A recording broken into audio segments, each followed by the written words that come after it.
Soy María Andrea Nieto y esto es El Control. Hoy le haremos el control a Petrovsky. Sí, les hablo de las dificultades que ha venido teniendo el candidato de la extrema izquierda, Gustavo Petro, para no condenar la invasión a Ucrania, pero sin quedar del todo mal, con Rusia. Durante el fin de semana, en uno de sus mitines en el municipio de Turbaco, Petro mandó a decir que el tema de la invasión de Rusia a Ucrania debía tenernos sin cuidado. Mejor dicho, que... Entonces llega aquí un general y un político divista como si nada. No, vamos a alistarnos para ir a Ucrania. En Ucrania ni que 8 cuartos, tenemos que dedicarnos es aquí a Colombia. El mundo está muerto del pánico porque básicamente nos encontramos en el borde de una tercera guerra mundial. Pero pues para Petro parece que es un tema menor porque considera que lo que pase por allá pues no puede afectar mucho a lo que pase por acá. En Latinoamérica las dictaduras de izquierda, Venezuela, Nicaragua y Cuba respaldaron a su potencia Rusia. En cambio, el presidente Iván Duque condenó la invasión a ese país. Veamos lo que dijo Nicolás Maduro.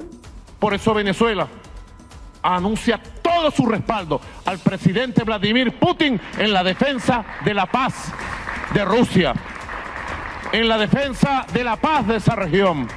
Con Putin y con Rusia, siempre Venezuela, siempre la revolución bolivariana, siempre la revolución chavista con Putin. Por lo tanto, Petro, que ha sido un admirador de las dictaduras marxistas, pues ahora está en dificultades para condenar lo que está sucediendo en Ucrania. En términos generales, los progres de Colombia están muy confundidos, pues porque todo lo que ellos critican es lo que está sucediendo en Ucrania. Ataques a la población civil, Rusia disparó un misil en contra de un edificio residencial, en contra de un jardín infantil en donde se encontraban refugiados, arresta a los manifestantes que se pronuncian en contra de la invasión en las calles de San Petersburgo, restringe el uso de las redes sociales como Facebook y Twitter, limita el derecho de sus ciudadanos a la libre expresión. Mejor dicho, todo lo que Petro y sus amigos hablan de lo que hace una dictadura y un narcoestado. Pero en este caso, no. Las acciones de Rusia no son lo suficientemente graves como para que los progres de Colombia las condenen. De hecho, en las redes sociales le recordaron a Petro que en otras oportunidades sí se ha manifestado con vehemencia para defender, por ejemplo, a la dictadura venezolana en 2019. Cuando se pide una invasión militar de Estados Unidos en Venezuela, se está pensando en exterminar la manera de pensar de estas personas y a ellas mismas que masivamente salen a las calles en Caracas. ¿No es una barbarie acaso? ¿No es eso fascismo? ¿No aceptar la diferencia? Senador Petro, ¿no es fascismo entonces lo que está haciendo Rusia con Ucrania? O cuando, por ejemplo, levantó su voz para pedir que se respetara la vida de los palestinos en 2018. Levanto mi voz contra el asesinato de palestinos. Un pueblo no es para masacrar, es para respetar como cultura, como derecho a existir bajo los cielos del planeta. Jesús era palestino y pidió que los seres humanos se amaran los unos a los otros. ¿No está haciendo eso Rusia con el pueblo ucraniano que tiene derecho a vivir bajo los cielos del planeta? Pero no, ahora parece que todo eso vale. Los candidatos de la coalición Equipo por Colombia, que estuvieron de nuevo debatiendo en la gran alianza entre la revista Semana y el periódico El Tiempo, opinaron así sobre la invasión de Rusia a Ucrania. Esto dijo Federico Gutiérrez. No, que es que el Putin colombiano es Petro. Y aquí cuando uno mira todo el contexto de lo que está pasando y de cómo se pone en riesgo fácilmente la democracia y las libertades como está ocurriendo en este momento en Ucrania, vemos nosotros cuál es el riesgo que tenemos con un país como el de Venezuela.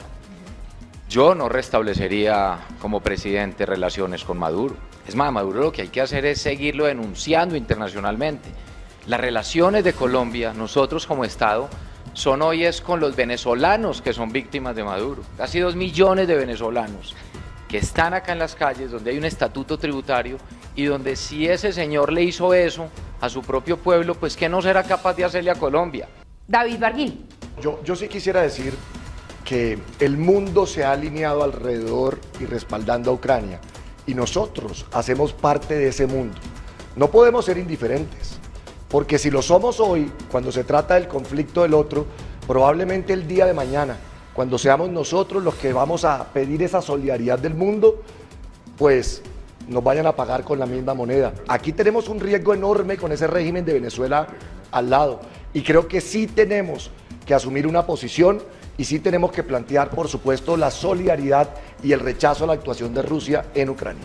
En cambio, Peñalosa dijo que los países de Occidente han condenado la invasión rusa, pero aquí en las relaciones internacionales lo que tenemos que hacer es lo que le sirva a Colombia. Y hay países muy serios, como por ejemplo México y Brasil, que no condenaron a Rusia.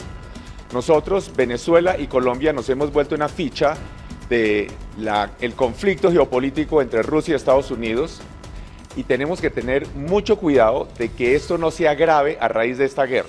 Y Aide Lizarazo.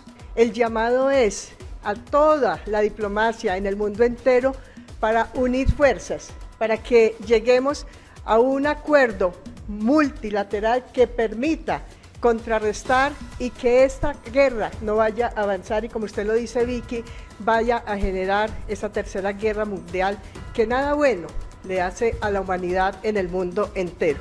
Aunque Petro y sus amigos nos quieran hacer creer que lo que pasa en Rusia es un tema menor, lo cierto es que el mundo occidental, Europa y Estados Unidos ha rechazado de manera tajante esta invasión. ¿Quiénes apoyan a Rusia? Países totalitarios que aparentan ser una democracia, pero que de nuevo, repito, son en realidad dictaduras como Venezuela y Cuba. Las represiones que se dan en esos países, como bloquear redes sociales, limitar el derecho a la libre expresión, a manifestarse, a que la oposición política esté sentada en el Congreso de la República y hasta atentar en contra de la vida y las libertades de sus ciudadanos, son un modelo de naciones fascistas. Y eso es lo que está pasando en estos momentos en Rusia. Por eso que los progres de Colombia, empezando por el propio Petro, o como le dicen en las redes sociales, Petrovsky, guarde conveniente silencio y diga que eso importa 8 cuartos, es porque en el fondo está de acuerdo con la represión de esas libertades. Y eso es lo que está en juego en estas elecciones, la defensa de las libertades individuales, la democracia y la Constitución de 1991. Después, no se quejen. El Putin colombiano es Petro.